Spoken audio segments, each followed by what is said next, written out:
So good evening, brothers. Avi Dominus Nox. Let's talk about the Siege of Terra because I just finished the entire series. I just finished with book 3, and I want to review each book through a tier list. I'm just going to talk about things that I liked and disliked from each book and why I'm putting them on that tier. And then I'm just going to talk about how I felt about the series as a whole, and then that's the whole video because that's what you do when you make a video.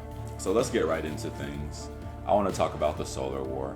So the Solar War is just mid. It was the first book of the series, and I didn't know what to expect getting into it. I didn't read any reviews or anything like that, but I knew that this was the first book, and this is where I wanted to start it at. It's got a great cover. Rogaldorn and the boys, the custodians.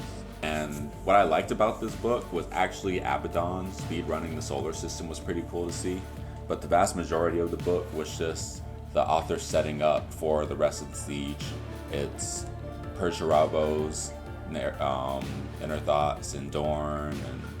And to be honest, I can't remember a whole lot of what happens in the book.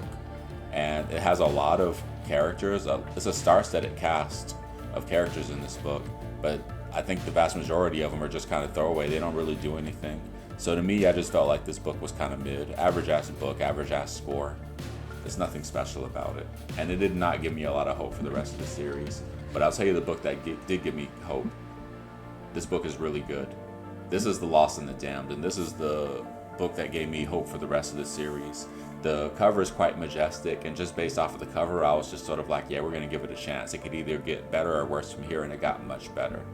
It's more setup for the rest of the siege, but the dialogue is very juicy and very amazing. The dialogue between Sang, Dorn, and the Khan and Malkador is amazing. And I love the storyline with Katsushiro and the subplot with the Alpha Legion. This book is awesome. Really good. So next, we're going to talk about the Solar War, and I have a confession to make. This is the only book I haven't read amongst the main titles. I did look at the reviews before I checked it out, and all the reviews are overwhelmingly negative, except for on Audible. Some people on Audible like it, but if you go to Reddit and Google, most people are just sort of like, stay far away from the first wall.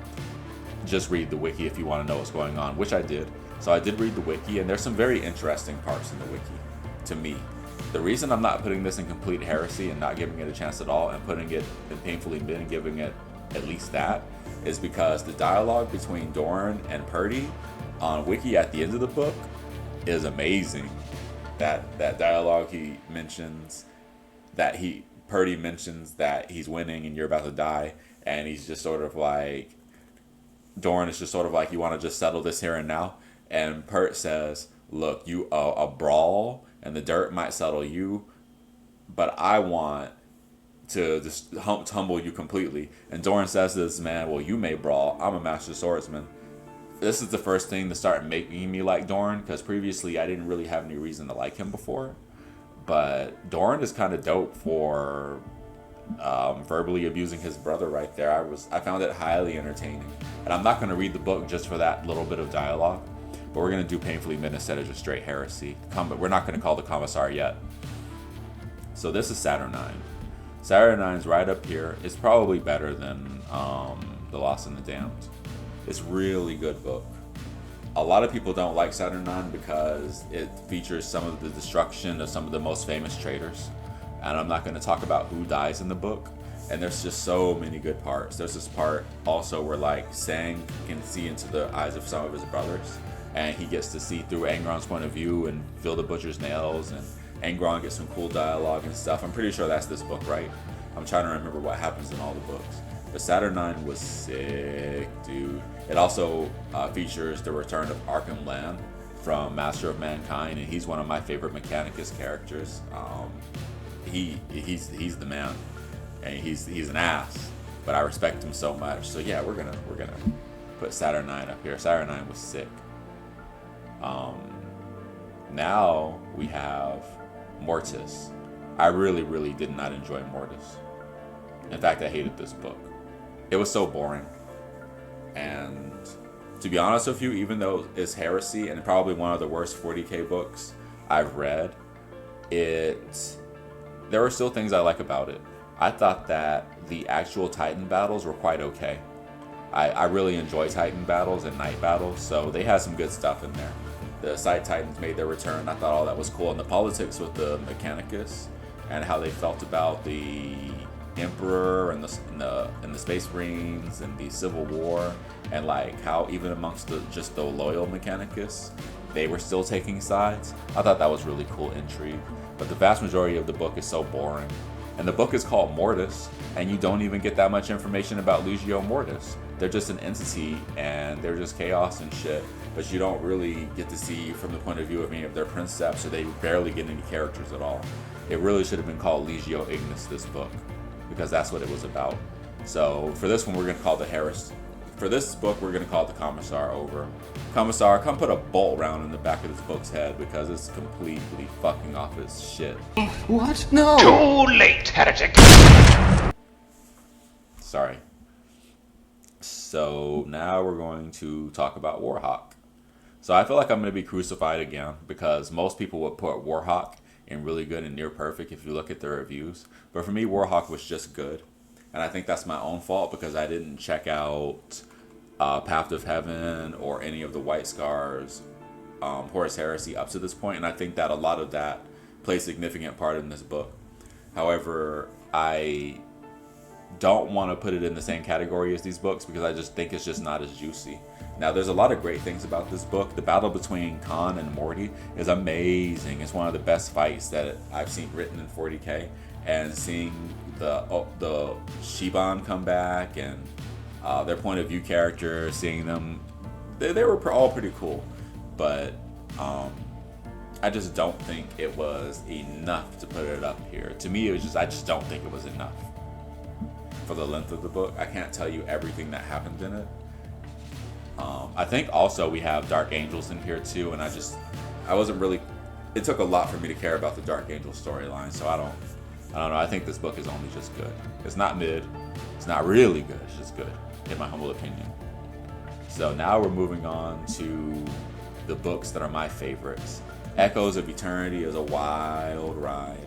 It's got one of my favorite chapters in all of 40K, the Bane of the Ninth Bloodline, talking about Karbanda. And I never thought that I would see a Demon of Khorne as a character or a compelling character at all because they're just all blood for the blood god. But Karbanda was seeing his backstory and what happened in the previous Blood Angel book leading up to this and him trying to get his redemption and his fight with Sang was really fucking sick. And then Sang fights Angron right after that, and that fight is freaking amazing. And the whole thing with the Eternity Gate. Is this the book where Zephon and Arkham Land reunite? I'm pretty sure it is. Amazing. Some of my favorite characters once again. And it's just a great book. Echoes of Eternity is a hard book to follow. It's a must read for any 40K fan. It's wild. Also, now I got to talk about it some more. Stuff I like about it. There's not going to be anything but stuff I like from these near perfect books. The Sang's backstory and his dialogue with the Emperor, his first dialogue, amazing. Sanguinius' speeches, crazy. Sanguinius became my favorite loyalist Primarch through this book. It was building up and I was already starting to like him, but I love Sanguinius and I'm going to go back and read these Blood Angels Horus Heresy books because he's the man. He is. So, we're going to move on to another near perfect book. So I don't think Into the Death Part 1 is as good as Echoes of Eternity, but I think it's almost right there because the only reason I don't think it's as good is because Echo's action was quite insane and Into the Death's action is not as memorable in my opinion, but this book is just as juicy. Into the Death might even be even juicier if we could just come to like straight dialogue and character moments. There's so many great moments between Dorn and Sang and Malkador and the Emperor, and Malkador's monologue during this book is just such great writing. Him trying to get the Emperor to wake up so he can talk to him and things. Malkador is a bastard, and Malkador will be the first person to tell you he's not a good person, but this is one of the things that makes him a compelling and great character. more great moments from Sanguinius. I forgot to talk about Vulcan's moment again in Echoes of Eternity, where he actually stood off against Magnus. Vulcan returns from the webway in this one. The brothers reuniting, and then like Malgador's sacrifice, and them going on to the Vengeful Spirit. Horus's monologue is great in this part too. Horus gets a lot of his own monologue, and it's kind of a twist within his character arc. His personality switches, and it's very interesting. It's very interesting what they do with it. In the Depth Part 1 is definitely a must read for any 40k fan. Even if you don't read the rest of the series, like the dialogue and just what they give you right here, it's just sort of like, there's so many great moments. I love this book. Now we're gonna move on to Part 2. Part 2 I think is only just good. And the reason I think that it's only just good, let me talk about the main thing that I don't like about this book. On average, the rest of these books, time-wise on Audible, are about 10 to 13 hours. There's some novellas that are 4, but we're not going to talk about the novellas in this video. But this book was 18 and a half hours. And the vast majority of the book is just characters being confused about what the fuck is going on. They're confused about time, they're confused about space, and they're confused about everything. And that is the vast majority of the book. The book doesn't really heat up until after like you get 10 hours into it, 11 or 12 hours into it. And that's far too long to be reading. It's so sleep-inducing. It's so boring. But I'm going to put it in good because even though it takes forever to get to those moments, this book has amazing moments. There's monologue from Sang about running through the Vengeful Spirit and why he's so good at taking down the Sons of Horus. There's his battle with Horus. Ferrus Manus is in the book as a ghost.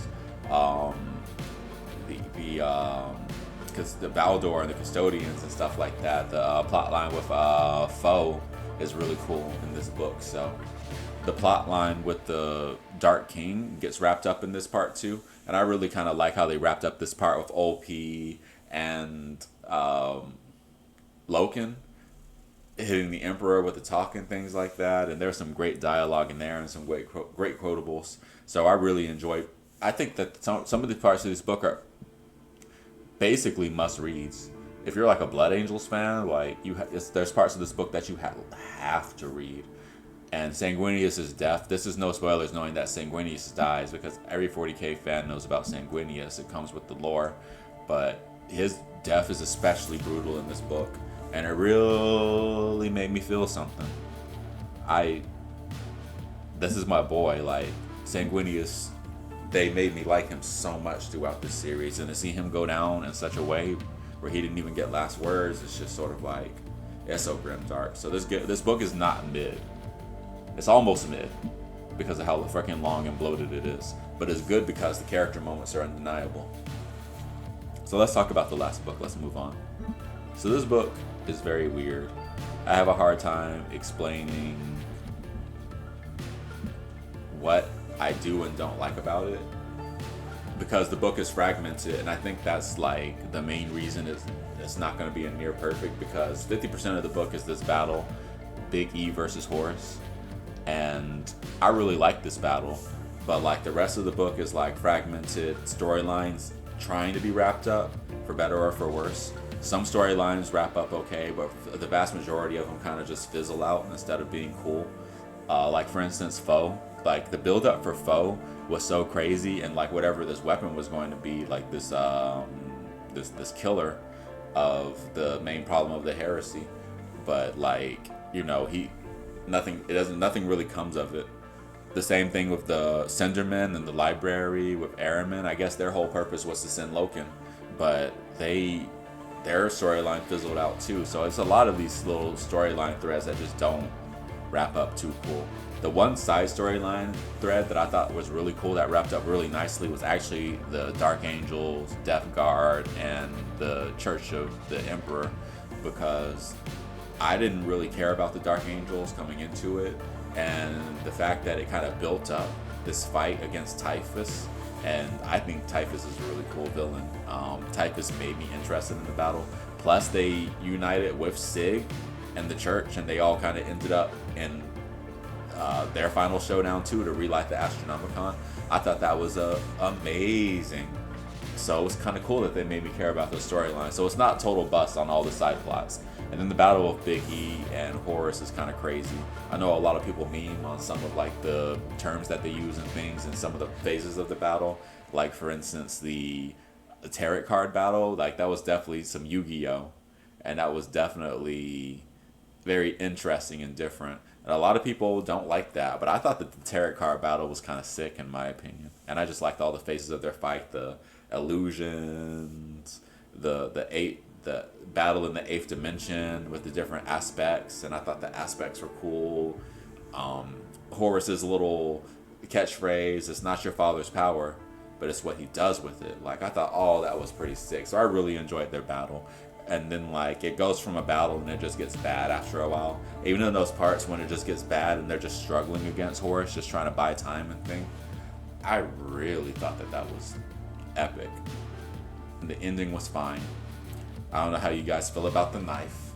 I thought it was cool. The previous book set the knife up, and the knife had some of the dopest little writing about it. You got to admit, talking about the first murder and stuff, the promised eighth, like I thought that was pretty. Kind of explained that was pretty liquid, and he had the setup to even use it. So I liked their battle a lot. I thought all that made this book really good. And I'm just gonna take away points just because of the dangling threads. I think it has too many dangling threads to be like a near perfect and put it up here with that. Is it better than Lost in the Dam? Maybe. Probably. Is it better than Saturnine? I don't know. We're really gonna put it underneath Saturnine. We're gonna put it above Lost in the Damned. So this is my entire tier list for the Siege of Terra. The best two books are Echoes and The Lost in the Dam because they're just so juicy. They're really good books. They're Saturnine, and then End in the Death Part 2, and The Lost in the Dam because these books are just really good with small problems. Then you got your good books that are just good. Like they're good books, but they have, in my opinion, much bigger problems. And it's not that Warhawk has much bigger problems. It's just sort of like the stakes compared to everything else. I don't want to put Warhawk up with these books, but you almost could put Warhawk in really good. It basically is really good. This book is way too long. And then you got the three books that I don't like: Solar War, The First Wall, which I am not going to try, and no matter what people say to me, and then we had the commissar come over and shoot Mortis a few minutes ago, so that's in the dirt over there. We're just gonna leave the body and move on. But all in all, I would say the series was pretty good because we got about 7 books that I enjoyed and 3 books that I didn't enjoy. So that's not actually a bad ratio. If I were to tell someone, if someone were to read Siege of Terra and have me suggest books for them, I would actually tell them to skip these 2 right here at the bottom, the Painfully Mid and the Heresy. I don't think that you need to read these in order to enjoy the story. I would say read Mortis if you like just really, like if you just need the Titan battle in your life, I say just go ahead and go for it. And if you're just a huge fan of the Imperial Fists versus the Iron Warriors and you just need them being petty in your life and them fighting, then you can go ahead and read that. But I wouldn't. Solar War is mid, and it's not that I don't like the book, it's just that I don't really care about it. But I think that it's require reading because it's the first book of the series and it sets up the rest of it pretty nicely. And it's not like, I don't think that it's a bad book. It's just, it's just so average. It's just your average 40K book. There's so much other stuff out there you could be reading.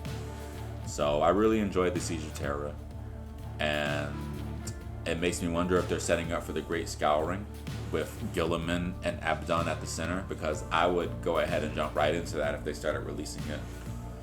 But yeah, I hope that you also enjoy the Siege of Terra. Let me know if you've already read it and what your favorite books are. Let me know what your most hated books are, and let me know if you think if it's a good series overall, if it's worth reading.